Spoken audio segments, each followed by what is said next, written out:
So, anxiety. I imagine that every single person who is a coach or a health practitioner is dealing with anxiety, right? Doesn't matter in what capacity you're working, doesn't matter what your niche is, doesn't matter what you're dealing with, you're going to be coming across anxiety as a pretty significant part of what people are facing. And so I always touch on anxiety, right? Like it sort of comes in. You can't really be coaching without addressing it at some level.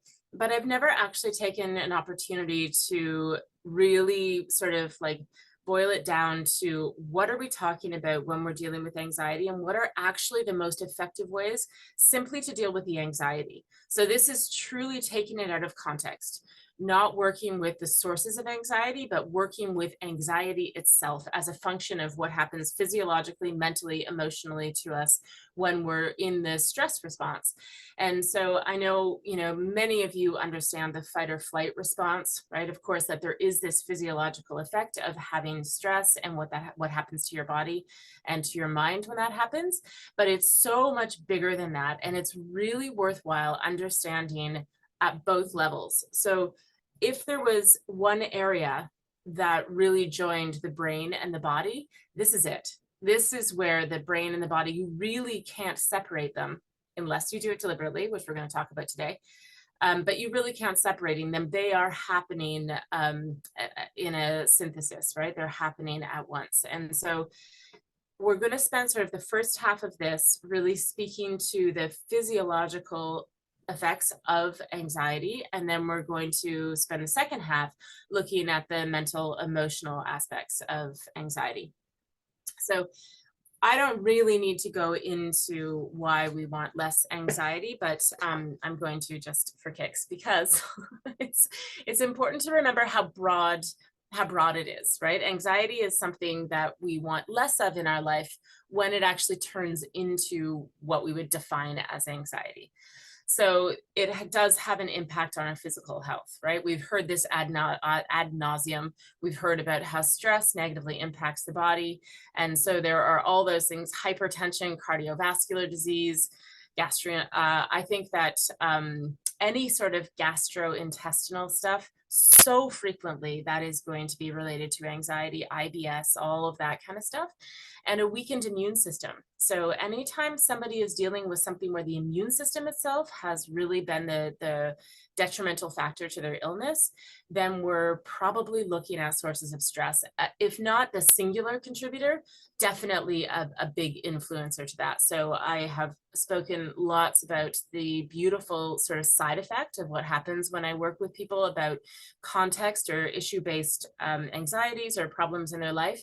And because we alleviate so much of the stress around it, this happy little side effect will be that autoimmune things will actually start to improve. So skin conditions, Crohn's, stuff like that, chronic fatigue, things that are really immuno-based will actually start to ameliorate. So, there's a lot of physical health that of course would be improved. And we're gonna go into this in a new way that I haven't ever before.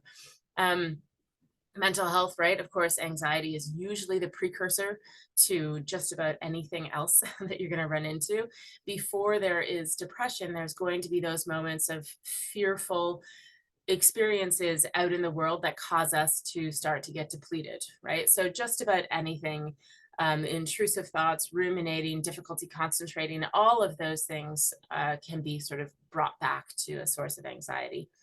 Daily functioning, so things like taking on responsibilities, making decisions, and engaging in enjoyable activities. A lot of what happens with anxiety is it kind of robs you of the joy in your life, because even those things that you're doing that are the fruits of your labor, you've got a good paycheck and you have a great family, but when you go out to enjoy those things, you're lacking that deep enjoyment simply because the anxiety is always sitting there, right? And that goes all the way to like really, really intense anxiety symptoms. Quality of life. So just in terms of life satisfaction, we know statistically research shows us over and over and over again that anxiety disrupts just a general sense of well-being compared to people who don't report having anxiety in a disordered way, right? In a way where they don't feel like it is appropriate and warranted to the situation.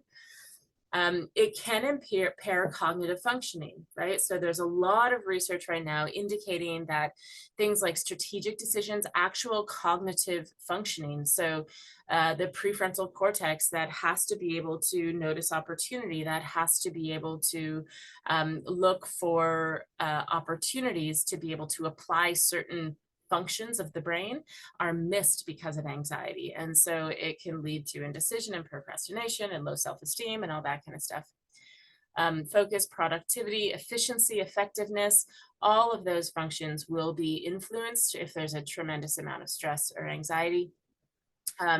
Things like leadership and communication. So like fear of criticism or rejection is going to hinder your opportunities in terms of stepping into positions that are going to create more opportunities to be moving forward in your career. Financial concerns, right? So financial insecurity has this tendency to cycle downward, right? So as soon as you start to get anxiety around your financial situation, your focus changes and you're going to just start sort of plummeting into this lowering cycle of how the anxiety actually perpetuates as well as responds to financial situations that are challenging. And then, chronic stress and anxiety disrupt and lead to things like burnout, difficulty managing your health, all that kind of stuff. So we will not dwell there because that's ideally why you're here, because either this is what's happening for you or you're dealing with clients or patients who are dealing with this kind of stuff. So the difference between this workshop and many workshops out there that are really promoting mental well-being and dealing with stress and anxiety in sort of in a mindful way is that we're going to get into the more nitty-gritty aspects of anxiety, and we're not going to look at it through a judgment filter. We're going to look at it through its actual function. And so, there are things like yoga and, sleep and changing your environment and all that kind of stuff that is obviously going to be helpful for you to manage stress in your life.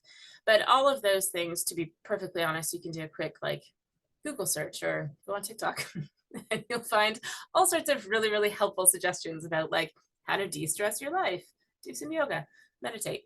And I'm not poo-pooing them at all. Those are great things to do, but they're not going to be dealing with acute stress and anxiety. And they're also potentially not going to be addressing it's going to put you into a place where you're sort of coping with anxiety your whole life instead of actually being able to address what's happening when you get anxious, both in your mind and in your body. So I'm going to kind of break this down into 3 ways of looking at stress and anxiety. There's short term, which is acute, very, very, very specific in its functioning. There's medium-term stress, and then there's long-term chronic stress. And all 3 of these are very, very, very different. So we are definitely talking about really objective tools here that are actually going to match the brain-body tools that allow you to feel better, to actually control emotions. So you guys who know me know that I would never, never advocate for something that is ignoring emotions or trying to avoid them or deny them. That's not the purpose here. It's not to say that we want to be able to intervene so effectively on our anxiety that we don't have to address the underlying causes. But what we're going to learn here in a minute is that there is such a strong physiological aspect to anxiety, and there is just what I would term, there's a million different terms for it, but wrong meaning, where the brain is responding to something as if it is a greater threat than it is, right? So based on our beliefs, it's something that we think is outside of our control, but it's actually inside our control. And therefore, it would be very useful to be able to tap into those physiological aspects of anxiety and stress to be able to manage it so that you can just stay in the actual appropriate emotion and have more resourceful access to yourself in those situations. So sometimes there is definitely a belief about anxiety, and you've probably heard me explain it this way sometimes, but it's understood by a lot of people or believed by a lot of people that it's this evolutionary thing, right? That the reason we have this really exaggerated stress response sometimes is because we used to have to run away from the saber-toothed tiger and we needed our bodies to respond to that. So there is truth to that. There is still truth to that. There is still truth to, even with our like comforts of modern day and the fact that most tigers are behind cages and all that kind of stuff, doesn't mean that we don't want to be able to adapt fear and anxiety to when there is an actual, real, true physical threat. However, the idea that this is sort of like an old adaptation, evolutionary, that we really no longer need most of the time, and that is kind of like like something that we're left dealing with for our organs, is a little bit of a misconstrued idea. It's just been taken out of context and used in a way that isn't really helpful. It makes it seem as though anxiety is only and ever a response to bad things, and that is not the case. So what we want to really emphasize here is that stress is designed to be generic, absolutely 100% neutral and generic. The system that governs stress itself is generic. So you're equipped with ways to actually increase your stress, and you're equipped with ways to be able to decrease your stress. So this works in real time and allows you to pay attention to the actual situation. So stress is really, really important to understand that it's being experienced the same. If I put you outside on a cold day without a jacket, or somebody did, you would experience stress. Your body would recognize that it's way too cold for the body to manage. It would start to go into a stress response. If I suddenly told you that you were going to, stand up and speak in front of 100 people, you would also probably get a little stressed. Those are identical functions.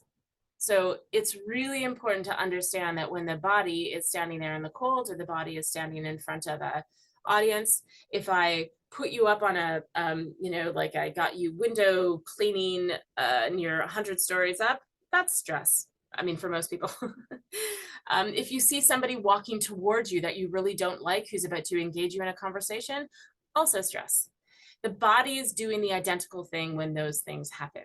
So stress, of course, is contextual this way. This is how we can recognize the neutrality of it, is that it's responding to something, and depending on the interpretation of that, we're going to have either a positive or a negative response to it, right? It's a thank goodness our body goes into stress when we're outside in the cold, because we'd like to survive. It's a like, oh shit, I wish I didn't have to feel this stress when you're standing in front of a group of your peers, or who you're speaking to, because it feels really uncomfortable and does not feel as though it's productive and helping you be at your best.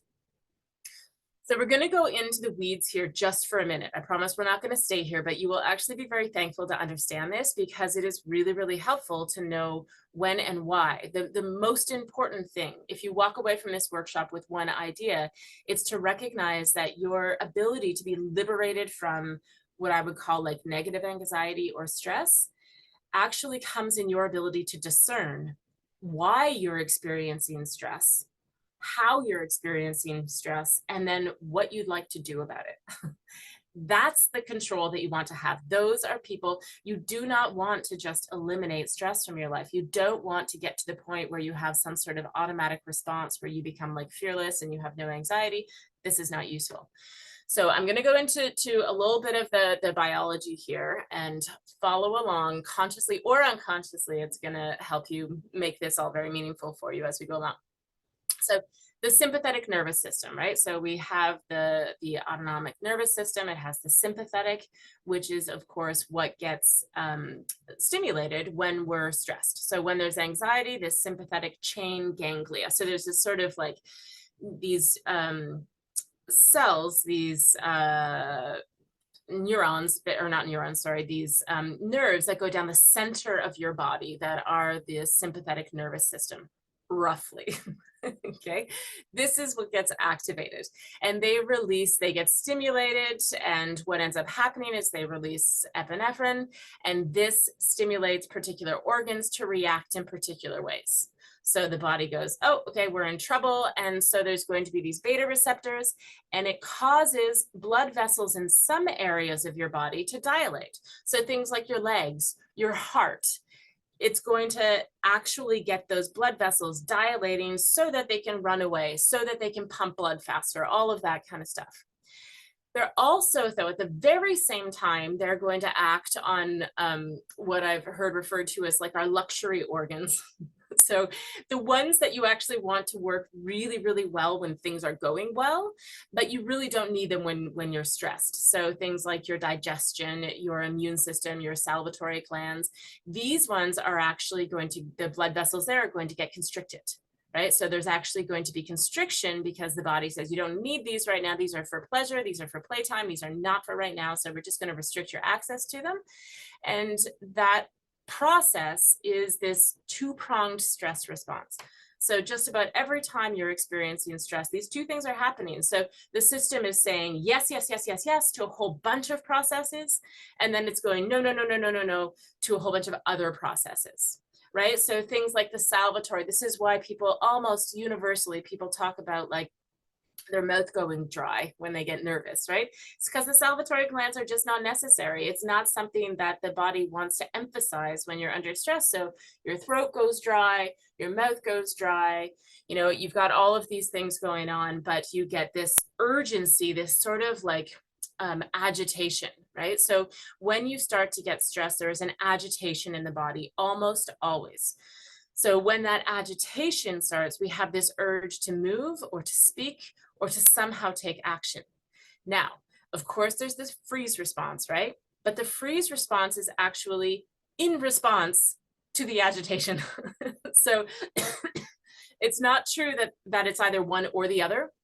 You're going to have this flight response, and some people will just go into the flight response, this agitation. People start saying stuff that they shouldn't be saying, right? They get all nervous and like you get this verbal diarrhea stuff that's happening where all of a sudden you're saying things, or you actually get agitated physically. You want to run, you start like doing, you know, all of this stuff, and you're bouncing around in your seat, like all of the things that cause the body to want to move. And some people will actually shut that down. Some people will actually have this freeze response where the response to the agitation says, don't move, don't talk, don't do anything.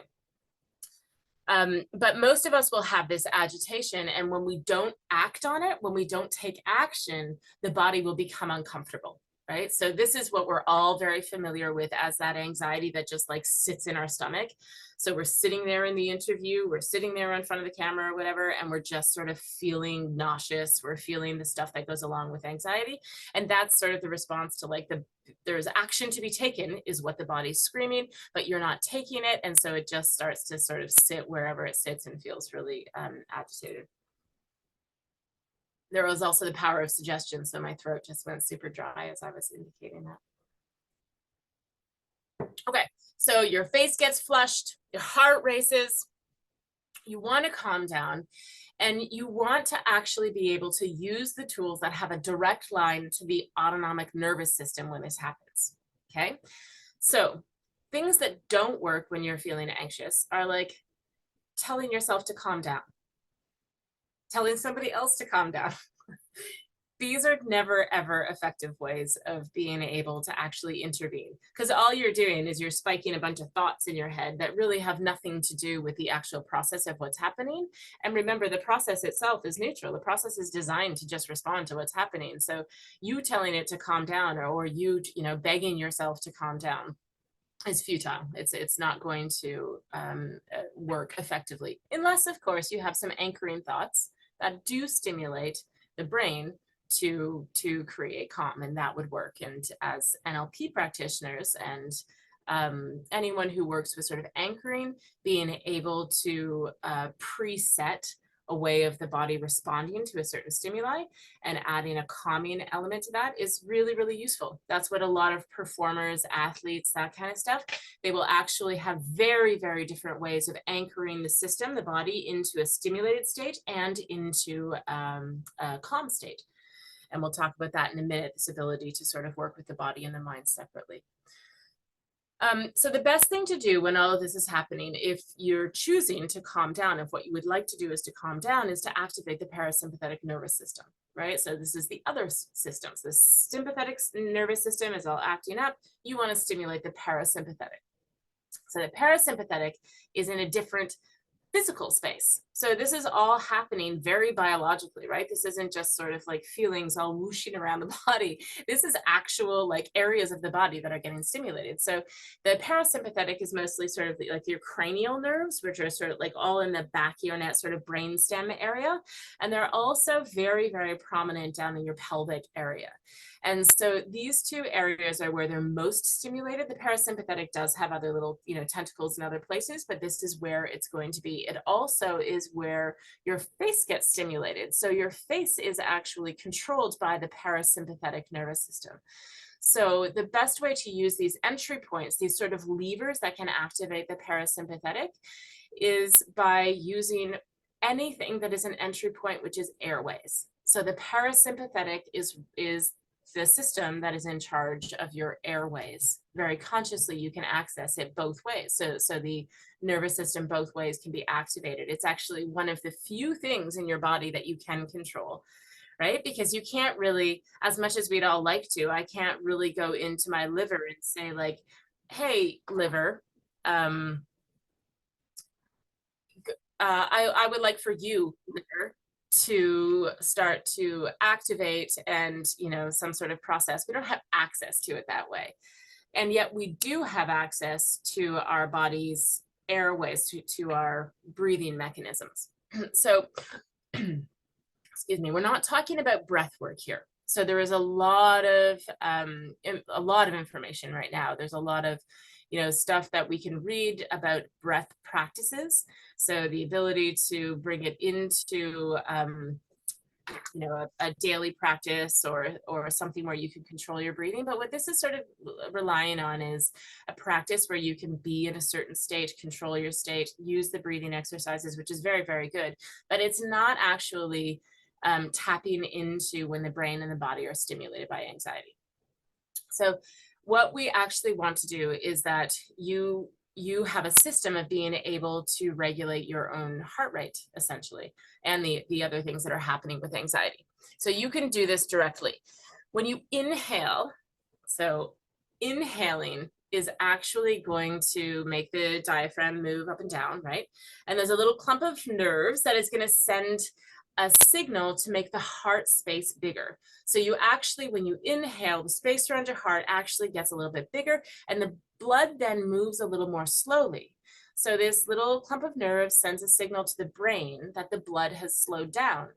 And the brain responds by asking the heart to speed up. So as you inhale, it's actually getting a message from the heart that it needs to speed up the heart. So if your inhales are bigger than your exhales, your heart's going to speed up. Okay, so I'll say that again. If your inhales are bigger or more vigorous than your exhales, your heart is going to speed up. When you exhale, the diaphragm moves up and the heart space actually gets a little smaller. The nerves send the signal that the blood is speeding up, and the brain then uses the parasympathetic system to slow down the heart. So if you want to slow down your heart, you need to make your exhales a lot longer than your inhales. And what's really wonderful about this is it doesn't require any sort of like neuroplasticity. You don't have to change anything about your beliefs. You don't have to change anything about your thoughts. You don't have to do anything except actually tap into your breath. And when you're able to do that, you will actually move yourself into this parasympathetic response, which is going to allow you the things like having a clearer way to think, a clearer way to assess your emotional response. You're going to have a lot more access to be able to see what's around you, to assess the environment. You're going to calm down. So in this PDF that I sent you guys, so some of you may have it printed out, some of you may not, but either way, I actually put in here the process called physiological sigh. And the physiological sigh here, I broke it down into the steps. This is something that has been studied very recently. There's been a lot of work done on the physiological sigh. Dr. Huberman and many other people at Stanford have been looking at this. And while it's still in research, so it's still being researched, and they're very clear about the fact that it is still in research, but they do have a lot of early indications, and a lot of people will confidently say, just with their breadth of knowledge, that this is the fastest way to intervene on anxiety, on this stress response when it's acute. So the reason it works in this double inhale, right? So I just said to you, the inhale being bigger is actually going to speed your heart up. The reason that this one works is that you're going to make the exhale much longer, but the two inhales. So what this looks like is you breathe in, and then you hold your breath just for a second, and you do a second inhale at the top of your breath, and then you do a long exhale. Go.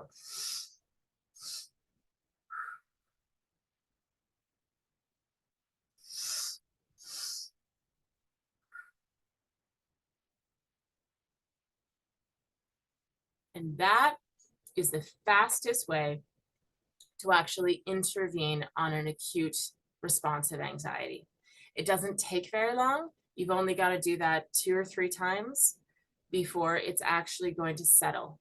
What's really lovely about it is it actually slows down your heart rate at a rate that is not going to make you pass out. So sometimes if people lower their heart rates too fast, they can get lightheaded. The body can't do it that quickly, can't keep up, they'll actually pass out. It can actually be very dangerous. So what this will do is it will slow your heart rate. And even more importantly, we end up with too much carbon dioxide in our system sometimes. When we get stressed, the whole alchemy of the whole thing creates a lot of carbon dioxide.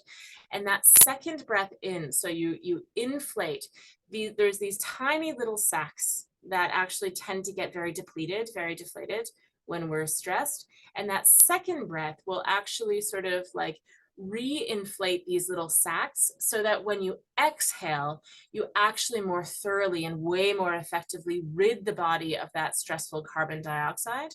And it allows the body to actually get into sort of an oxygenated but a balanced state. So it's clear that this is the fastest hardwire way to decrease stress in real time. And that's no matter the cause. So again, if you're going to use this technique, and I highly, highly suggest it, make sure that what you intend to do, what you should be doing, what you want to be doing based on your conscious thinking is you want to actually decrease the stress, right? So this is not something you'd want to do like right before a race. This may not be something you want to do if you have that presentation that you're working on and it's due in an hour. You don't necessarily actually want to decrease your stress at that point. You do just before you do the presentation. You want to do this to get calm again, to get grounded. But there may be times when that increase in stress is actually going to be beneficial for you, which we're going to talk about in a moment. So when you tap into that sort of neural circuitry, it allows you to have more control over your facial muscles. So it actually does. So like I say, you do want to do that kind of thing before you're going to present, before you're going into something where you want to rely on your voice, on your words, on your thinking. It's actually going to relax the tongue, the throat, the brain, the jaw, all those things that's going to allow you to express yourself more clearly, say what you want to say, have the ability to express. The part of this that we want to just take a moment to look through is that there are these really good things that happen with short-term anxiety. So by emphasizing this neutral physiology, this neutral aspect of anxiety, it's really important to understand that the short-term aspects of anxiety can actually do things like increase alertness. They can increase your focus. It can create the energy inside of you that you need to deal with immediate challenges. So sometimes we very often in coaching are working on procrastination, right? And Adam Grant has written a book that's really interesting about this. And many of the people who are studying this area have looked at procrastination is a little bit culturally negative well, a lot culturally negative, right? We're told almost from day one, right? You go to class, you go into your school class, you know, in kindergarten or grade 1 or grade 2, and the teachers start telling you that you don't want to put things off, you want to get things done early, you want to take time to work on them, you know, last minute is not good. Now, this is useful and effective for a lot of types of exercises and activities. It's very useful for a certain type of personality, but it's not objectively useful. Imagine we lived in a society where rather than saying, you know, the best way to do things is to sort of like take your time over time, get things done, give yourself lots of time to, you know, to whatever. If you lived in a society that instead said, you know what you're gonna your best to do? Here's the best way to be. Here's how you get the A++ in the world.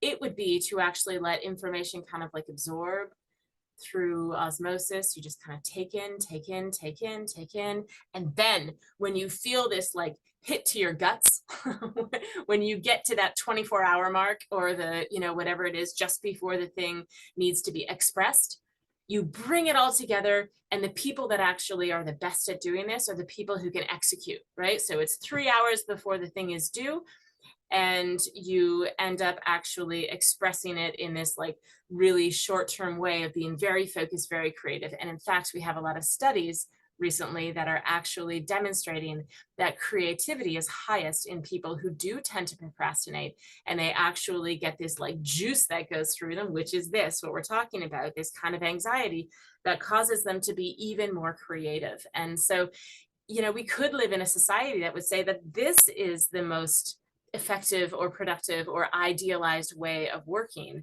rather than what we currently have, which is this, you know, do everything well in advance, give yourself lots of time and everything else. So you don't want to intervene on a strategy if it's working for you, right? If you're losing your job because of your procrastination, then yeah, you might want to, you know, look at some of the other techniques. But if it's sort of working for you and the only reason you think it's a problem is because people tell you that they don't like that you get stressed 3 hours before the thing, or people tell you that just generally procrastination is wrong, then I would encourage you to take a look at it and say, like, if this is a strategy that works for you, it's not such a big deal.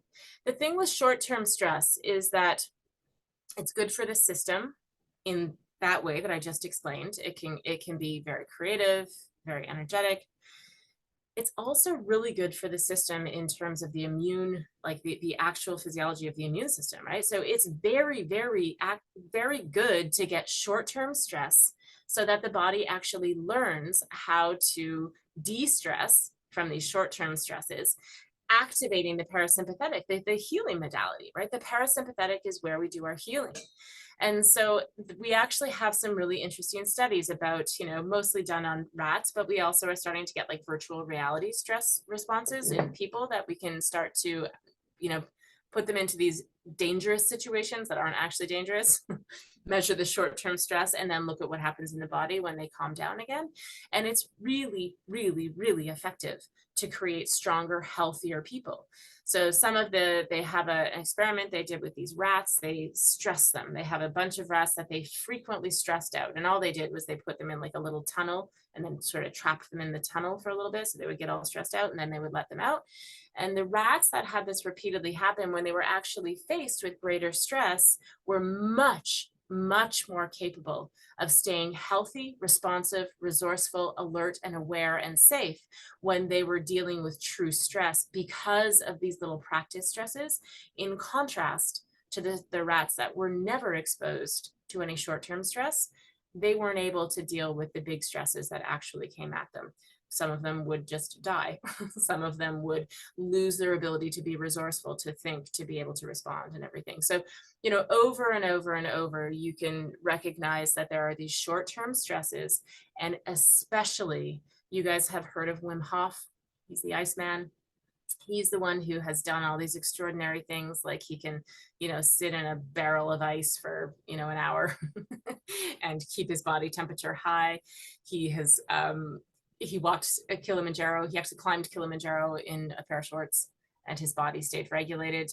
He walked across like a desert, I think, without any water and kept his body functioning. So he actually also was involved in a project where they where they stimulated the short-term stress. So I'm going to talk just for a moment because I want to be aware of time here, but he does a breathing exercise all the way back to breathing again, where he stimulates the sympathetic nervous system.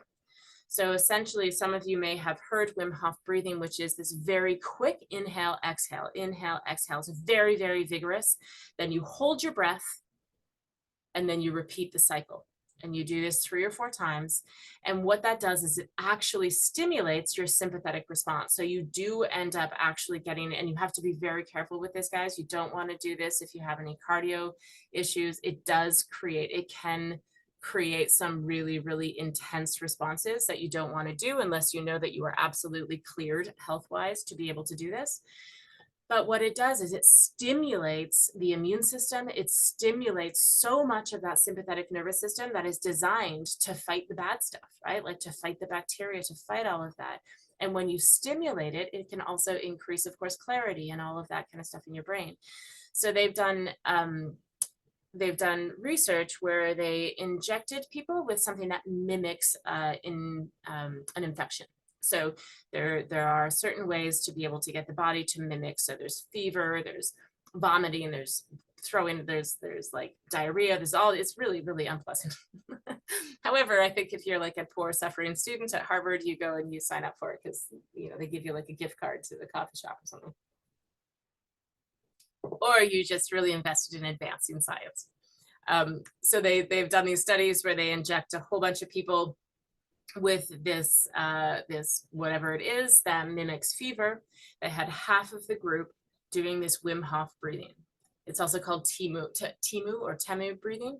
There's a number of different ways to refer to it, but it's this type of breathing that really stimulates this hyper sympathetic response. And those people who did this type of breathing didn't get any symptoms. I'm pretty sure, don't quote me on this, guys, but I'm pretty sure 100% of the people who did this type of breathing did not end up with any negative effects. They basically staved away the symptoms of infection. So there was nothing for them in terms of symptomology. The other group who didn't do the breathing and who were just at the mercy of this injection, they were all vomiting, they were all having these really high fevers, they were in a really bad state.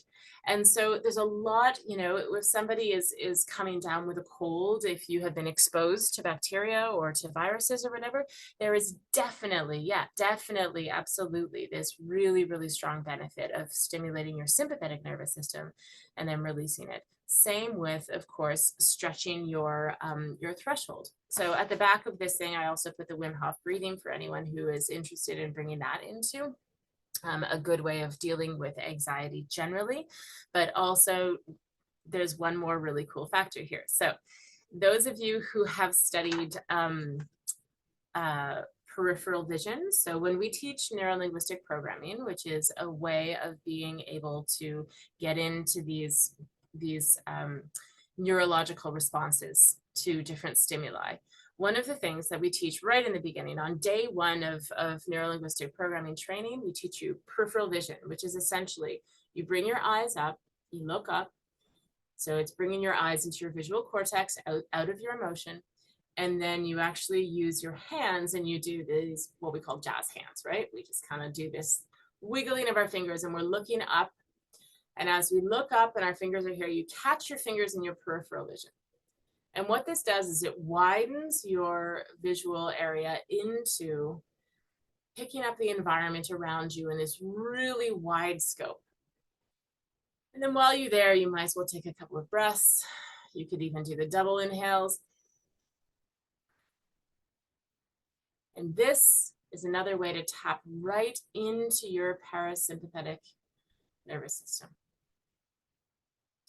Now, what's really interesting about this is that it actually dissociates the body from the mind. So I told you in the beginning, we were going to talk about short-term stress, medium stress, and long-term stress. So medium stress is when you have like, I don't know, you have something coming up, a project that you're working on. It's not going to last forever, but the next week is going to be hell. It's, you know, having exams that you're studying for. It's going to a family event where you're, you know, likely to run into all sorts of stuff. That's medium sort of, maybe days, weeks, that kind of stuff where you're actually really, really stressed. It's not that short-term stuff that comes and goes, but it's really kind of sitting on you, feeling like a burdensome thing for a little while, but it's not chronic. It's not the kind of stress that goes on for years, when you're stuck in a situation or an environment or whatever the case may be, your own mental stuff that lasts chronically. Medium stress is the type of stress where you actually want to be able to intervene on the stress, both mentally and physiologically. So I'm going to give you one last thing just about the physiology of stress, and then we're going to move into the mentality and the emotionality of stress. So this last thing is essentially pushing your threshold. So if you have a period of your life, we all have them, right? Those of you with kids, we know we have these things that come up, like there's just so much, right? Where you kind of have to get through the week. And it is not helpful for somebody to say, just change your life so you don't have these stresses. Like you need your job, you need to perform well, and you need to take care of your kids' needs and all this stuff. So you have this stress that's going to happen. What's useful in these cases, so sometimes you are dealing with really, really like root causes. You got to get better at emotional regulation. You got to get better at not being so, sensitive to or to personalize things that don't need to be. And we'll talk about that in a minute. However, sometimes it's just the sheer volume of what's coming at you and your actual human capacity to deal with it, right? Like we all are finite in our ability to deal with stuff. So when the volume is greater than your capacity as a human being, but it still needs to get done, or else there's going to be negative consequences that you don't want to. You need to be able to manage that. And you don't want to just be like, kind of like breathing your way through. I mean, you do want to be breathing your way through the whole thing, but you also need to be able to be operational. And sometimes you really do need that increase in energy, right? Like you do need more energy. Next week is for sleeping and resting. This week is for like, keep your energy up because you're going to go from 10 a.m. till 10 p.m. without a stop or whatever, right? So one of the things that is really useful to be able to do is to actually kind of separate the mind. So the mind stays calm, but the body actually continues to be in a sort of stimulated sympathetic response so it can keep going. And this is what peripheral vision is very good at doing. So what you might want to try to start doing, have you probably heard about runners, like marathon runners and stuff? If they go into their parasympathetic, they're not going to win. Okay, they're not going to win the race. That is a definite. So if they actually go fully into their parasympathetic, they're just going to decide to lay down and have a nap somewhere around like the 10th mile, right? Not useful. But if their brain is anxious for the duration of that marathon, they're going to be a mess, right? They're going to come out of it and they're either, not going to make it through, or they're going to be a mess. So what they learn to do is to actually have these practices where the body can stay in a highly stimulated state so it can continue to run and be efficient, but the mind gets calm. And this is something that is very, very useful for this medium sort of stress. So this is something that you might want to do by doing an exercise to elevate your heart rate. So you could do, if, again, guys, be very careful, and be very, very careful when you're suggesting this to your clients, because you don't want to put anybody into a place where they're, elevating their heart rate too much. But if you were to do something like the way that I do it is I will go for a run. So I'll actually go run and push myself, and I'll run really fast for like 30 seconds or something, get my heart rate really, really high, and then pause, start walking, and get up into peripheral vision. So what's happening, and then I pick up my run again. So what's happening is my body stays in this stimulated state, but my mind, I'll actually start to run. And if I can get good at opening my vision, I can get my mind very calm while my body continues to stay. Practicing stuff like this is actually going to be a really, really, really effective way to strengthen your ability to get through these periods of stress. So just by doing this, it'll make the unmanageable suddenly manageable, right? So you still need all of that energy to get through the day at the conference or whatever. But if you can intervene on the stuff that's happening in your mind, you can actually suddenly go, okay, I just need to stay present here. Yep, I need to answer 100 questions in the next hour with all these people coming at me. So I need to stay, the way I do, but my mind is going to be grounded, calm, and available for me to access everything I need to access. So every time you can push your threshold, it actually gives you greater control over how you're going to meet the needs of the anxiety without this blanket desire to not be anxious. Because again, you're trying to do away with something that is actually really supporting you and helping you with the things that you need to do. So you just need to recognize and really believe that your body's doing a good job of shutting on and shutting off, and you can stay in control of your head. Now, long-term chronic stress is bad, always. It's bad. Your system doesn't end up getting that release of getting the adrenaline, the response to the adrenaline by kicking in the parasympathetic, because either every time it does, the adrenaline kicks in again. And I don't know if you guys are familiar with this, but the one way that people can guarantee, say like a transplant. So if somebody gets an organ transplant, in order to actually get the body to accept the new organ, it has to dismantle the immune system. Right? So you guys know this. The body has to be able to say, this is actually okay. We're not going to allow the immune system to fully reject it, which is what the immune system would do as soon as a foreign thing comes into the body. That's its job, is to be like, this is not you. This is a bad bacteria, or this is a funny piece of metal, or this is a, this is not you. This job is, this is me. It can stay. This is not me. It has to leave, right? So it has to be killed or attacked or rejected or whatever. And so in order to actually get the body to accept an organ, they fill you with stress hormones. That's how they do it. They actually have a chemistry that actually puts the body into such a stress response that the immune system itself is shut down. That way, the body, for the duration of how long it takes for the tissues and everything for the organ to actually acclimate to the body, to adapt and actually become part of you, the immune system is shut down. Then once the organ is actually fully part of you and integrated and now, now accepted into the body and it becomes you, then the stress hormones are taken out of you, and now your immune system can function again. And hopefully, if it works really well, it will actually have a stronger immune, which will keep bad bacteria out, but now the organ is part of you, so it'll stay, right? So that's how powerful stress is in terms of reducing your immune function.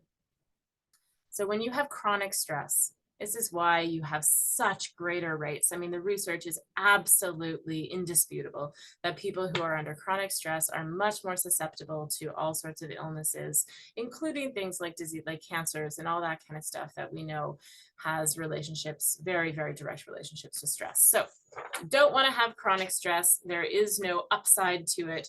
It's not good.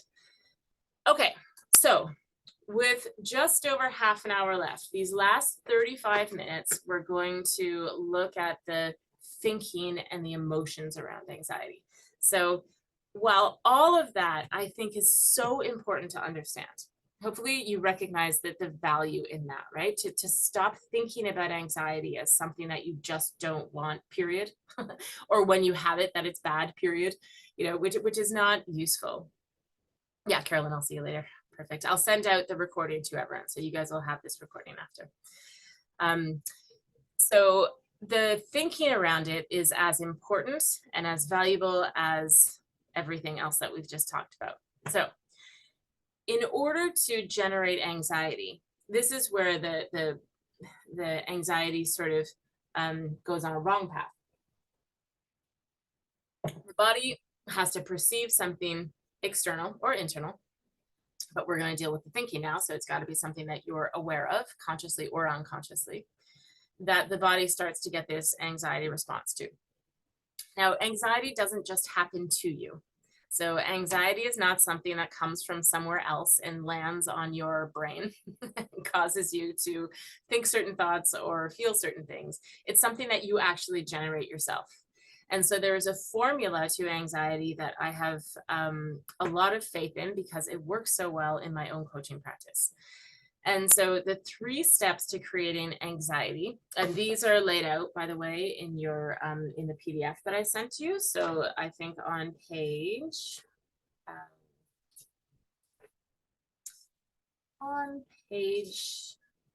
number 6. anxiety broken down into its three parts. The first thing you have to do in order to generate anxiety is to be out in the future. So whether you're conscious of it or not, if you're feeling particularly anxious, you are out in the future, your brain is out in the future anticipating the future. So this is true whether the future is days, weeks, years from now, or whether the future is literally 1 second from now. So even when you're in a situation where the fear seems to be present to you, like the anxiety is about a present thing, like there is a snake coming at you, or there is a very angry person who is, unloading on you or something, while that is a present situation that's occurring, the actual feeling of anxiety is about what's going to happen next. So you're not actually afraid of the snake that is 3 feet from you. You're afraid of what's going to happen if that snake gets close to you, or what's going to happen if your imagination starts to imagine that thing getting close to you.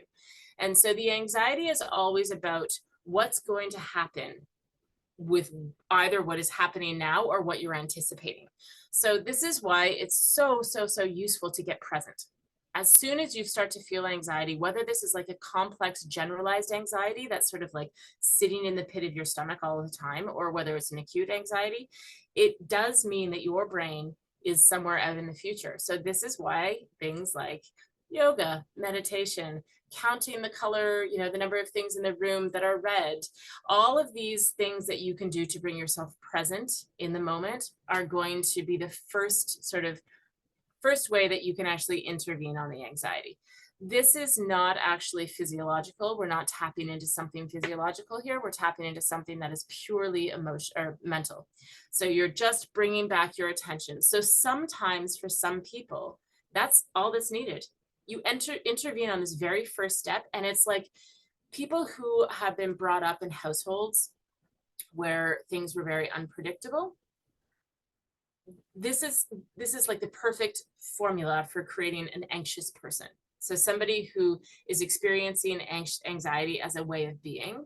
This is somebody who, if you're in a household growing up, or if you are regularly in a household as an adult, where there's somebody around you who is very, very unpredictable, probably has some sort of like, emotional dysregulation going on, where they are really reactive and they're very critical, and you feel as though you're being judged all the time. You feel as though their response is something that you're trying to avoid, all that kind of stuff. Kids that grow up with parents who have like tempers and all that business, you're going to start trying to control the outcome all the time, right?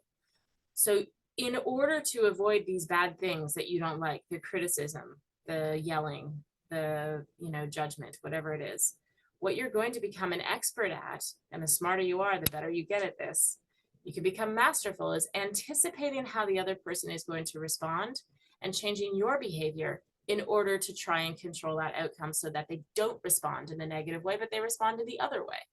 And so the difficulty is that if you get very good at doing this, you actually are being successful. And everything that you do successfully, your brain goes, oh, sweet. Well, we're going to get even better at that and do it even more often, right? This is the recipe for anxiety. Stay out in the future and try and control all the events that are about to happen. You may have a very good success rate in terms of managing those things, but you're a stress bag, right? Like this is an anxious person. This is a person that is too afraid to let go of the future, because that's where they get their sense of things going to be okay, right? So this is a big deal. So coming into a present way of being, if this is how you have either been in your childhood or a situation that you're currently dealing with right now, you're going to be well served just by training your brain to get present more often, right? So you want to actually train that brain that has become so masterful at living out there in the future to come back here. And so all of those different things, I'm not going to go through them right now. You can find them anywhere. Literally just look up all the different ways to get present. This one, by the way, is exceptionally good. Okay, so come present. Sometimes that'll work. Now, there's a second step you have to do in order to generate anxiety. You have to be anticipating a negative outcome. You absolutely have to be. This is I mean, if anyone comes up with anxiety that doesn't include a negative anticipated event, go ahead and write me a letter about it. I'd love to hear. But so far as I have experienced, this is always the case. There is going to be a negative outcome inside your mind. Because think about it, if you're out there in the future, that is not necessarily problematic if you're thinking about all the wonderful things that are going to happen. You're not going to be anxious if you're sitting there out in the future thinking about like how lovely lunch is going to be and like how exciting it is that you're going to reconnect with this person that you adore, or, you know, how great your whatever. Like if you're anticipating positive things, you don't have anxiety about it. If though you're anticipating something negative, you're going to start to create anxiety. Those of you that know about the conscious and the unconscious mind may remember right now that the unconscious mind does not care to differentiate between what is real and what is imagined. It really has no mechanism to do that. It does not know. It takes stuff from the outside world, it brings it into your head, it interprets it, and you have an experience of it.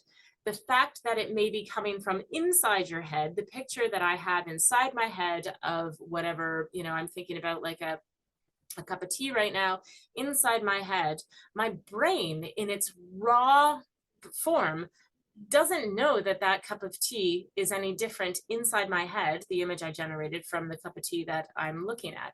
It just knows now inside my head, there's an image, a representation of a cup of tea, and it responds to it, right? It's going to be disappointed if I go to take a sip and it's not really here. However, in that moment of reacting to it, it's why if you really focus on biting into a lemon, your mouth will start to generate all of that response. It's why sexual stimulus is so physical. It's why people can just imagine something and get a totally physiological response to it, right? Because the brain doesn't know the difference. The brain is all like excited because it is experiencing this thing. So when you're experiencing negative outcomes, when you're anticipating a negative response in the future, your brain does not know that it's not real. And so it starts to generate the anxiety, the stress response that would be appropriate, or it deems to be appropriate to that response. Now, if you're going to just make stuff up about the future, because it is important here to remember that the future has not happened yet. The future is not yet written. And so if you're going to sit there, you're just making stuff up. I mean, quite literally, you're sitting there, consciously or unconsciously, making stuff up about the future. And if you're feeling anxious about it, it's all negative. So some of you will hear it out loud. You guys all, you've had this yourself. You've known people who do this all the time. And they go, I can't tell him about this because he's going to lose his shit if I tell him. I know exactly how he's going to respond. He's going to do this and that and blah, blah, blah. Well, you actually don't know. I know that historically you may just be gathering information from the past and imposing it out there, and you know you have good reason, you feel like there's a lot of evidence. However, it hasn't happened yet, so you don't know. Anything could happen. That's the truth. Anything could happen. So again, if you're out there imagining negative responses, why don't you also allow your unconscious mind or your conscious mind and your conscious mind to start imagining positive outcomes? So you may, in your cognitive thinking, go, well, that's silly. Why would I imagine a positive outcome when I know it's going to be negative? Which we can talk lots about beliefs, but that's not today. But the negative outcome, all you're trying to do is you're intervening with what your brain thinks is a fixed truth. And therefore, you're getting pre-fear, pre-anxiety. You're literally ratcheting up for something that hasn't happened yet, as if it has happened that way. And so what you do by imagining all the positive ways it could go, so you go, well, what if I tell him this time, and for some reason, he hears it differently? Or what if I talk to my mom this time, and because I presented a little differently, she realizes that all I'm doing is caring about her. I'm not trying to control it. Or what if, you know, when I, whatever. So you start to do this, and all you're doing is you're unfixing your brain from this thing that it has tricked you into doing, which is believing this is the only possible outcome. Therefore, this is the only possible way I could feel about it is anxious. And sometimes by doing that, what will happen? So I'm going to give you a quick little example. I have 3 kids. My boys just started riding their bikes recently. And of course, I had some anxiety around it, right? My boys are out on their bikes, there's cars, I get all, do the thing where I'm like, oh my gosh, and I start to get all anxious. Not useful, guys. It looks like, there's a lot of people, most of my friends would say to me like, Tara, that's totally normal. You're going to be anxious when you're normal, maybe. Useful? No. It is not useful for me to be sitting at home anxious about the possibility that one of my boys may, get hurt on a bike, right? It would be far more useful for me to stay resourceful until there is reason to be upset and trust that if, for God forbid, something happened, I will respond to it appropriately. I don't need to sit here worried in the meantime. That is not useful for me. Doesn't make me a better mother. It probably makes me a worse mother, right? So in a case like that, you know what's happening in my brain, right? I'm sitting there doing the dishes and I'm doing stuff, and all I'm seeing in my brain is like what might happen, and I start to get anxious. If what I do is I go, well, or my boys could actually be discovering like how important it is for themselves to really be paying attention, and they might come back with this like hyper awareness of like, Mom, I'm actually really, really, really glad that, I understand the world this way, and maybe they're going to be bonding together, and maybe they're going to be, and I start imagining all these positive things. It's not, guys, that I actually really believe this. I'm not trying to trick myself into being like, yeah, that's what's going to happen. My boys are going to come in the door and they're going to be like, hey, Mom, I'm even more responsible now than I was an hour ago. Like, I don't really think that's necessarily going to happen. But what I have done is my brain has stopped tricking me into thinking that my boys are actually getting harmed on their bike and I should respond with anxiety. And it cracks it. It just does this thing where I'm able to go, okay, I've taught them well. There's nothing right now that I can do to intervene, and my brain will actually allow me to settle down. So the brain itself will just do the job of going, why don't I actually focus on getting this stuff done? The third thing that has to happen is that in order to generate anxiety, you must not only be anticipating a negative response, you must be anticipating that you can't handle that negative response. And this is so key. I can't stress enough how important this is. So it's never the actual negative response that is truly causing the anxiety full swing. It's the idea that you can't handle it. So think about it. If you were out there in the future and you're anticipating a negative response, but your response to that negative thing that's going to happen is, and I'm going to handle it, you're not likely to be very anxious. You may feel unpleasantness, right? Sometimes in life, if I'm thinking about the, surgery I'm going to have this week, I'm out there in the future. That makes sense. I'm even, anticipating there's going to be a painful healing process. That's probably, pretty accurate to what's going to happen. But if my response to that is, okay, there's going to be some pain after, I'm going to have to manage that, whatever. And I can absolutely handle some pain. I can absolutely handle responding to the pain or the discomfort or whatever. And I'm going to take that opportunity to blah, blah, blah, blah, blah, blah. And you have this really positive experience of how you're going to handle that. It may be unpleasant, but you're not anxious anymore. You're not going to feel the fear of dealing with that thing. And that is the crucial piece. This is what I call hanging anxiety. Most clients that I work with, most people who really do have anxiety that is interfering in their life, it's because they spend their whole life out in the future, unbeknownst, out in the future, anticipating negative events, and then their anxiety just hangs right there. They never go past the point of like, well, if and when that happens, can I handle it? Instead, they just sit here hanging with their anxiety. Oh my God, we're not going to be able to pay the bills. Right? Out there in the future, anticipating a negative event, and then they just sit there with, I'm not going to be able to pay the bills. Oh my God, I'm not going to be able to pay the bills. But if you could just take that into the third step of what's causing the anxiety. Okay, your bill isn't going to get paid this month. What are you going to do about it? And can you handle it? You're going to do something. You're not going to fall down dead because you didn't pay the bill. And if you do fall down dead, guys, there's nothing to really be anxious about, because you know, you're dead. I joke, but it's true. But you're not, life isn't going to stop. You're going to have to take steps, right? You're going to have to do something. So what if your response to that inside your own thing is, okay, I'm not going to be able to pay the bills. What am I going to do? I'm going to have to go ask my parents for another loan. Okay.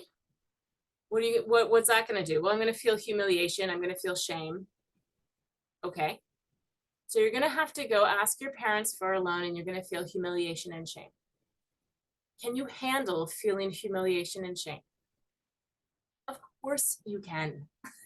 If you decide that you can, of course you can. You can handle humiliation and shame. It's not going to feel good, right? Like, it's not going to feel awesome to go and ask your parents again for a loan, or call the bank and feel foolish and have to ask for an extension, or do the overtime required to make more money, or go into your line of credit into a, uncomfortable way, or I don't know, have your heat shut off for a month. Like, whatever the thing is that's going to happen, you've got to push yourself past that point of anxiety and ask yourself the question very honestly, what's going to happen, and can I handle that?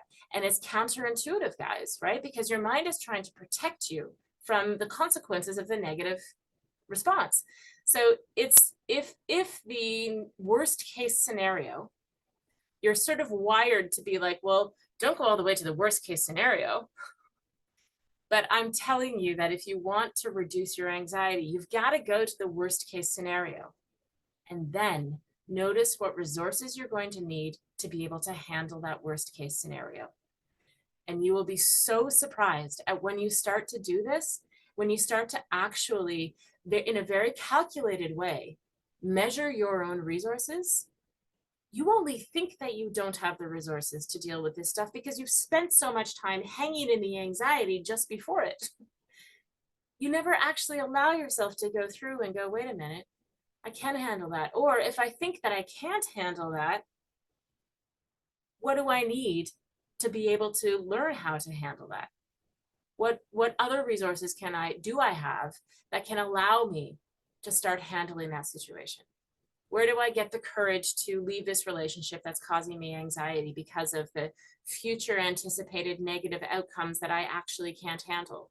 Okay, well, if you actually can't handle it, which by the way is not true, you can handle it. However, if you're choosing not to want to handle that, which makes a lot of sense in a lot of situations, I mean, get the hell out of your unhealthy relationships if you can. But maybe the resource that you need is the courage to do it. Okay, well, that is something that you can handle. Finding the resources, go get the coaching that you need, go get the education that you need, go get the support that you need, go ask for the help that you need, right? Like, there's going to be a sequence of things. And when you can break it down that way, you can get out of the overwhelming feeling of anxiety that is keeping you trapped in this absolutely relentless loop. Oh my God, it's going to happen and it's going to be bad. Oh my God, it's going to happen and it's going to be bad. This is the most unproductive use of the mind known to man and woman. Probably more woman. Seeing as statistically, we do more worrying than men do. Okay, but this formula is so useful. I can't stress enough how useful this formula, this 1, 2, 3, and check where you can intervene on your anxiety. I'm not kidding. You can very often intervene just on step 1. Just stop letting yourself, wander out to the future. Usually it's your unconscious mind doing it. Just bring it back. Get in the practice of bringing it back. Sometimes you can intervene on that negative one where you realize, like, oh my gosh, why am I sitting here imagining, how uncomfortable the dinner party is going to be? Why don't I sit here if I'm just going to make shit up about the future? Pardon my language. If I'm just going to make stuff up about the future, why don't I make up the good stuff too? So maybe the dinner party is actually going to have these like surprising little things where I'm going to be, I'm going to be more calm than I've ever been. Maybe I'm going to learn something that is going to change the rest of my life. Why don't I just sit here and dwell on that? Right? So sometimes you intervene right there on that second step and your anxiety just disappears like that. And sometimes you're going to have to go to that third step of, okay, the negative thing is pretty locked in. It's something that I'm not successfully able to lose the anxiety by thinking about the positive possibilities as well.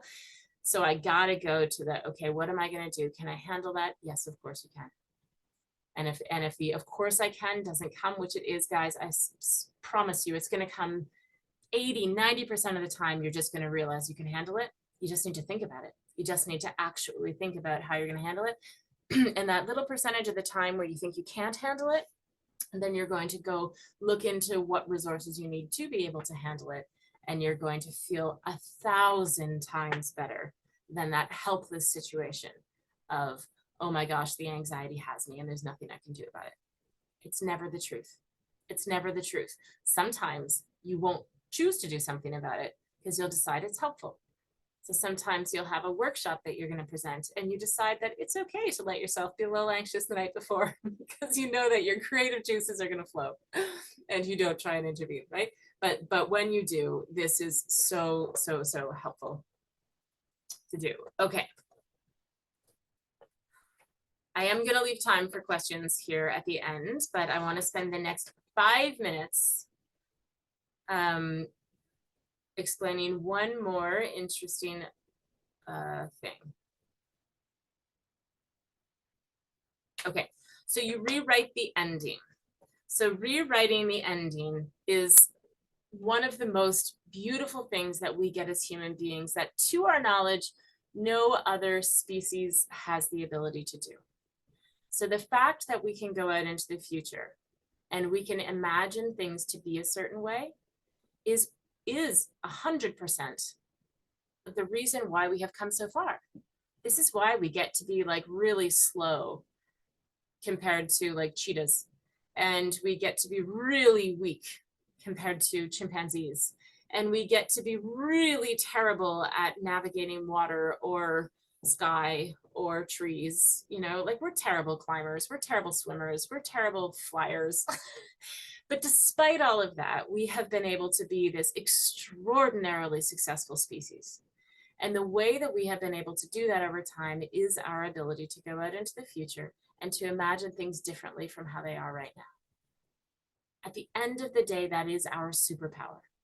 If we were only ever able to respond in the present, then we would just be like all the other animals, right? We would just sort of be like doing our very best, adapting to the environment as it kind of unfolds, which is really cool to go into surrender. You know, Michael Singer is my God these days in terms of having a Bible to follow. I like nothing more than falling into surrender of like, let the world unfold. But the reason you can actually surrender and find that sort of peacefulness in the surrender of like, I'm going to back off all the control is because you have ultimate control. So the reason I can say, I am going to stop worrying, I'm going to stop trying to control outcomes, I'm going to stop trying to make things be the way that I want them to be so I can be okay and use all these temporary things outside of me to try and get permanent happiness. Like the reason I can throw all that stuff away and instead say, hey, you know what? Why don't I just trust that life is mostly going to unfold? Most of life you don't have much control over. And I'm going to accept it because ultimately, I have control over my own response.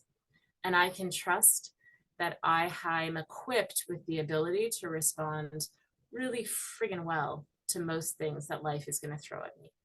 Because I know my values, this is a whole other thing that we do, you know, in a different workshop, but because my values are aligned, because I know who I am, because I trust my own choices, because I have done the work to become someone who responds to even the hardest things in life with grace, with gratitude, with an open mind. I don't stay fixed. I don't need to be right. And all those things allow you to then really live in this wonderful place. I forgot my point. Don't surrender, get into the right. So this ability to go out into the future though and imagine things differently is this indulgence that we get to have as human beings to go, well, what if though we could actually come up with a cure to this disease that's different from what it looks like today? What if we could actually make our business 3 times the size it is today because we can creatively come up with these ideas and then implement them? You know, like we go out to the future, we imagine things different than they are today, and then we look to ourselves in the moment and see what we have to be able to make that happen. And that's what makes life worthwhile. So being out in the future and rewriting our ending is really what is ultimately going to be the thing that reduces or allows you to have the discernment to let go of anxiety when it doesn't serve you and to recognize the benefit of this stimulated stress response. We won't call it anxiety, but the stimulated stress response when it's beneficial for you.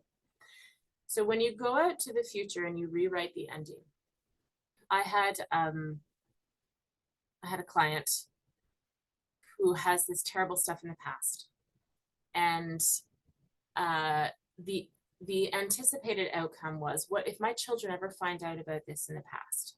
This is somebody who couldn't control their temper and just like had done some stuff that was really regrettable.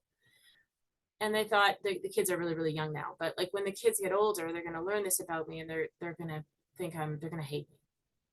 But the kids are really young now. You've got 10 years before that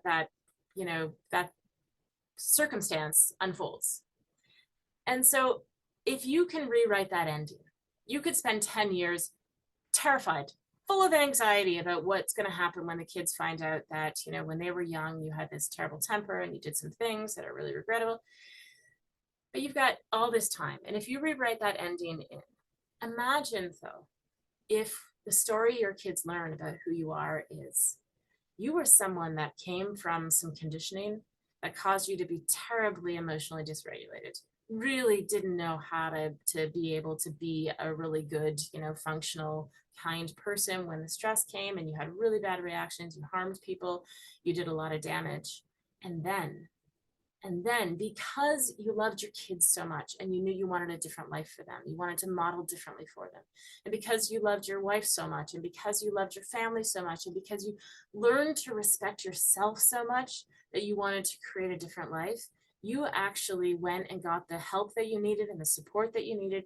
And you became someone who, despite all of this conditioning that caused you to act this way in the first place, you became someone who has exceptional control, who actually made a priority of making sure that they learned how to regulate, how to get a hold of all this physiology and the emotionality and the mentality and everything. And you became somebody who is turned into whoever you want to turn into. What if that's the story your kids hear? This is something that as a human beings, this is the story. These redemption stories are like every movie in the world wants this as their central plot because it is the thing that we are so empathetic toward, right? It's the thing that we want to see more than anything else, that moves us most, is to see somebody who struggled, overcoming that struggle, having the self, the insight, the ability to change. And so on a macro scale, we can see this over a lifetime. You control the ending. The ending is not written, but you also control this in these tiny little moments in your life. You literally control this every single day. I often say to people, you don't have the choice in life whether you go to bed happy or sad. If your, dog gets hit by a car, you're going to go to bed sad, or at least I hope you do, because otherwise you're psychopathic or something, right? Like, you're going to go to bed sad, and that is not up to you. You don't get to choose whether or not sad things are going to happen, or there's so many emotions that you don't get to choose whether you have them or not. The healthy human being will have all of these emotions, but what you do get to choose is whether you go to bed at night feeling proud of yourself, feeling like you did a really, really good job of like humaning today. Like, did you respond to all the crap that happened or all the joy that happened in a way that causes you to feel integral and proud? And are you able to put your head down feeling like, I like the ending that I wrote today. I did not like the day. I did not like the things that happened or whatever, but I like the way that I responded to it. And if that's the ending, this is the prescription for not being an anxious person. This is what you need to be able to do, is remind yourself continually. So one beautiful way of doing this, and I'm just going to end with this, is a very, very simple exercise. It's called the anxiety model in our NLP world. It's just a matter of anticipating the event that is causing you some anxiety, and you only focus on those things that are directly in your control. So if the thing causing you anxiety is, I've just applied for a job, I'm waiting to hear back, I'm watching my email, you know, I can't focus on anything else today because I'm feeling so much anxiety about this. The way to intervene on that is to get after the event, get to the ending of the event, past the thing. What we tend to do is we dwell right there. What's going to happen when I get the email? What if I didn't get the job? Blah, blah, blah, all that stuff. So if instead what you do is you go, okay, close your eyes. So I would ask you to close your eyes. You think of the event. Now you can't control whether or not that email is going to come in positive or negative. You know, there's manifesting stuff in the universe and energies and all that kind of stuff, but that, again, different workshop. You can't really control whether you got the job or not, but you absolutely have 100% control over your response to it, consciously or unconsciously. So you get out after it. So I would close my eyes. I would go, okay, I get the email. I see the successful completion of this event. So no matter what the email says, I am going to respond to it. And 15 minutes after getting that email, I am going to be absolutely calm. I'm going to have let whatever emotion it is have run its course, run through me. I'm going to make plans for my next steps, whether that's going to the job or whether that's like, okay, here we go, back to the drawing board. And I'm going to, you know, and you see yourself 15 minutes after the successful completion of the event. If it's a talk, if it's a conversation, if it's a race, if it's a game, whatever it is, you drop down into your body and you imagine being 15 minutes after the successful completion of the event, and you feel all the feelings you're going to feel after it's over. And then you float up above. You imagine you could actually float up in the sky, look down at yourself down there 15 minutes after the event. Notice all of those emotions. You've rewritten this ending. And then you kind of look back to where you are right now. And you know what your beautiful unconscious mind does that doesn't know the difference between real and imagined? It goes, oh, well, that's over and it went well. We survived it. Woo! Way to go, team. And it literally lets go of your anxiety. It just drops it, just lets it go. Because it recognizes that it's not useful. And what's amazing about it is if it happens to be something that you can act on right away, like a phone call that you were dreading, you run the anxiety model, you get out there after, you go, no matter how the phone call goes, I'm going to feel proud of myself for doing it, for picking up the phone, for, you know, whatever. You're going to finish the anxiety model and all of a sudden you're going to be like, okay. And you may even find that you're looking forward to this thing that just moments ago was filling you with anxiety. So I leave it there. So guys, the best possible thing to do is to rewrite the endings, intervene when it's acute, and when it's not acute, rewrite the ending, come back and recognize that you have just so much more control than you ever thought you did about the things in your life that are causing you anxiety. And of course, if you do these as a practice, like everything else, you will train yourself to be someone who has this discernment of when anxiety comes and it's helpful, or stress comes and it's helpful. You know how to regulate that. You know how to meet the threshold, stretch the threshold so that you can actually come back into a calm state. You know how to dissociate if you need your mind to be calm, but your body to keep the energy up. And you know how to actually release and let go of anxiety when it's unwarranted, when it's not helpful. So thank you guys. If you have any questions, feel free to ask questions.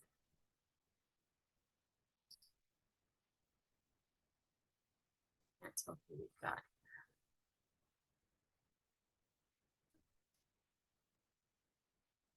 Tara, I don't have a question, but I just have something that I discovered because of my work with animals. So you've heard of soft eyes, right? Yes. And for everybody else, soft eyes, when you do to any animal that you come in contact, or animals to animals, what they'll do is they'll engage each other like this, because they're locking them in your sights, and then that's the I'm going to eat you threat feeling that an animal gets. Well, we're animals. So I've started researching, and apparently the research has been done on that. And to your point about anxiety, when we do soft eyes, which is just like this, it's just really relaxing your gaze, relaxing your eyes. And that actually has a physiological effect, much like you were talking about this, because what it opens up when you do this, you're laser focused, when you soften your eyes and you soften your gaze, you actually open up what information you can take in, and your breathing seems to naturally go. It's like a Yes. physiological symbol that we're not in fight mode. It's fascinating because I used to do it with the cats, and now I started talking about doing it with people. Yeah, definitely do it with people. So it's funny, I had a note on my thing because it does. Remember, I said the parasympathetic is actually what controls the facial features. So that's where the parasympathetic is directly connected to the facial features are directly connected to the parasympathetic. So when they're doing the like that thing, that's an unconscious response, right? Like that is an unconscious response of just taking in your threat, and it's totally tunnel visioned and everything else. It's neurological. When you're actually doing when you take control of that, when you take the breath and then you start to do soft eyes, your parasympathetic is taking over and it's actually sending the signal. And of course, animals are brilliant at being able to read those signals and recognizing that if their threat was in response to the threat of the other. Now, you don't want to do this if you're like a prey, you don't want to do it to the predator. Now you're in trouble. Run, buddy, run. But if you're two cats and the other one is actually only afraid because it thinks you're threatening, by doing those soft eyes will allow the other one to settle down. So again, same thing, right? By the way, with people, if you are the prey and there's a predator, your expression of being in that parasympathetic is actually going to indicate to them that you're in your parasympathetic, which sometimes you don't want to do. And I'm not joking, right? When somebody comes at me on the street and is looking at me in a certain way, I may well want to shoulder up right in the eyes, keep that stance, that like, don't, F with me stance is going to indicate that like, I am not your prey. I am not in my parasympathetic, buddy. I am right up here in my sympathetic, right?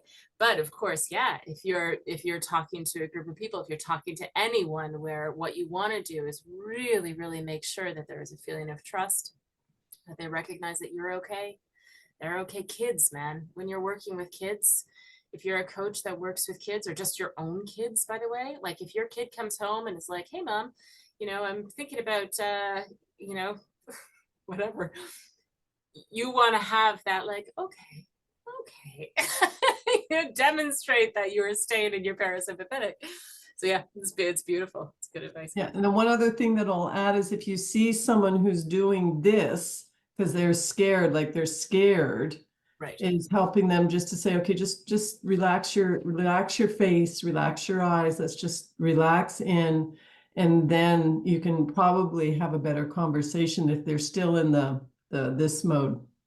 Do you want to, you guys who are NLP trained, so remember leading, and so you do want to get into rapport. So if I have a teenager walk into my office, which I do regularly, who are in a real state, mostly because they're pissed because their parent just made them walk into my office, but also because whatever happened that caused their parent to want to walk them into the office, right? And if that teenager, whoever is in it, or anyone else, right, but I'm going to use this example, is in this state where they're agitated, I'm actually going to match them first. So there is not a chance that I'm going to sit there with this like, sit, tell me, soft eyes at them.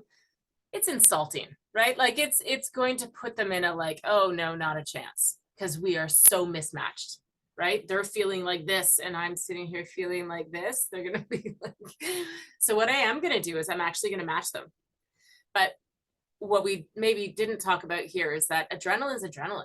Whether you're having the most exciting moment of your life or you're having the most terrifying moment of your life, it's the same thing that's happening. You're just interpreting it as one way or the other, right? Weddings are perfect. You're having both simultaneously. But what I'm going to do is I'm going to match the state of the person who walks in first, right? So I'm going to do this like, okay, all right, you're here.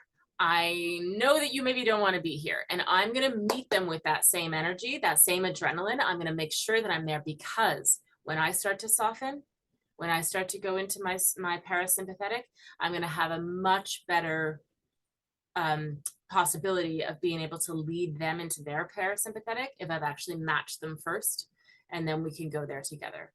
which is, again, with your children, it's a little bit different because when your children come home, they may need you to be in that state, but you're just there in a different role. If you're there as a coach, you want to match it, and you get just intuitively, you get good at doing this kind of stuff. Cool. Anything else before I stop the recording? I'm going to stop it.